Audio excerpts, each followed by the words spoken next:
वैकुंठ का निर्मल वातावरण धूप की तरह हल्का, सौम्य और शांति से भरा हुआ था। भगवान श्री कृष्ण कमलासन पर विराजमान थे और गरुड़ जी शांत खड़े थे। उनके चेहरे पर उत्सुकता और थोड़ा सा विस्मय झलक रहा था।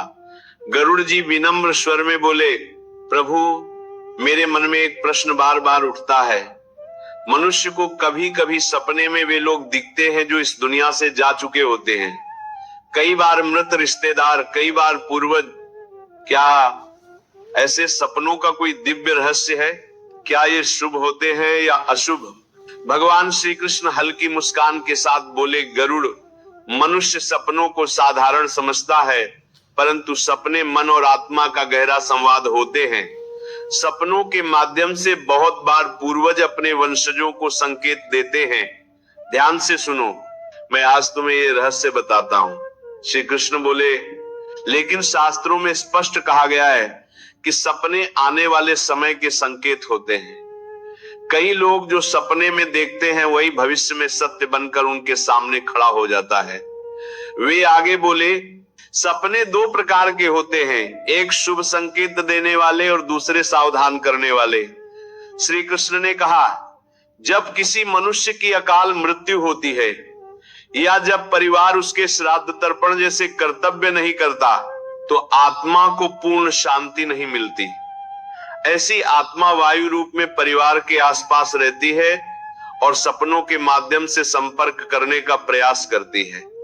यदि वह आत्मा असंतुष्ट हो तो वह विचित्र, अस्थिर या डरावने रूप में भी दिखाई दे सकती है। प्रभु आगे बोले, यदि मृत परिजन सपने में स्वस्थ, शांत, मुस्कुराते हुए दिखाई दें तो यह अत्यंत शुभ संकेत है। इसका अर्थ है कि वे अपनी नई यात्रा में सुखी हैं, तुम पर प्रसन्न हैं और जिस कार्य में तुम लगे हो उसमें सफलता मिलने वाली है। यदि कोई व्यक्ति बीमारी से मरा हो और वह सपने में स्वस्थ दिखे तो समझ लो कि उसे उत्तम गति मिली है और वह नया जन्म लेने के लिए तत्पर है। इसलिए ऐसे सपने देखकर शोक नहीं करना चाहिए। श्री कृष्ण बोले, लेकिन यदि मृत परिजन सपने में निर्वस्त्र, भूखे, प्यासे, थके हुए या बिना जूते चप्पल के दिखें तो ये बड़ा अशुभ संकेत है। ये बताता है कि परिवार ने उनके लिए किए जाने वाले कर्तव्य पूरे नहीं किए। ऐसी स्थिति में परिवार पर संकट आ सकता है, इसलिए भोजन, वस्त्र और जूते का दान अवश्य करना चाहिए। वे आगे समझाते हैं, यदि कोई व्यक्ति स्वस्थ रहते हुए आकस्मिक कारण से चला गया हो और वह सपने में बीमार दिखे तो इसका अर्थ है कि उसकी कोई इच्छा अधूरी है और वह चाहता है कि तुम वो कार्य पूरा करो। ऐसा व्यक्ति बार बार सपने में आए तो उसके संकेत को समझना चाहिए।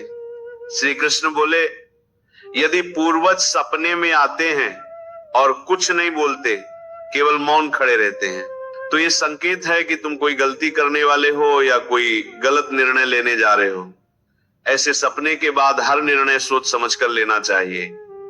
उन्होंने कहा, यदि पूर्वज सपने में हंसते हुए या आशीर्वाद देते दिखाई दे तो ये अत्यंत शुभ संकेत है कि वे प्रसन्न हैं और तुम्हारे जीवन में बहुत अच्छा होने वाला है।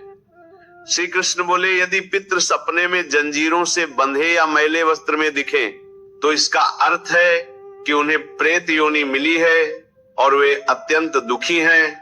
ऐसी स्थिति में तर्पण, पिंडदान, ब्राह्मण भोजन और दान अवश्य करना चाहिए। उन्होंने कहा, यदि पूर्वज बैल की सवारी करते दिखे तो यह भी अशुभ संकेत है और यह बताता है कि पितृ अत्यंत नाराज हैं। इसके बाद श्री कृष्ण बोले, यदि मृत परिजन सपने में तुम्हारे सिर पर हाथ फिराते दिखें तो यह अत्यंत मंगलकारी संकेत है कि वे तुमसे प्रसन्न हैं और तुम्हारे जीवन में बड़ा सौभाग्य आने वाला है। प्रभु ने कहा, यदि मृत परिजन आकाश में प्रकाशित रूप में दिखाई दे तो इसका अर्थ है कि उन्हें मोक्ष प्राप्त हो चुका है और वे अंतिम बार दर्शन देने आए हैं। श्री कृष्ण मुस्कुराए और बोले, गरुड़, मनुष्य सपने में किसी प्रियजन की मृत्यु देखकर डर जाता है, परंतु स्वप्न शास्त्र कहता है कि ऐसा सपना शुभ है। ये उस व्यक्ति की आयु वृद्धि का संकेत है, क्योंकि सपने में तुम भगवान से उसकी रक्षा की प्रार्थना करते हो और वह प्रार्थना स्वीकार हो जाती है।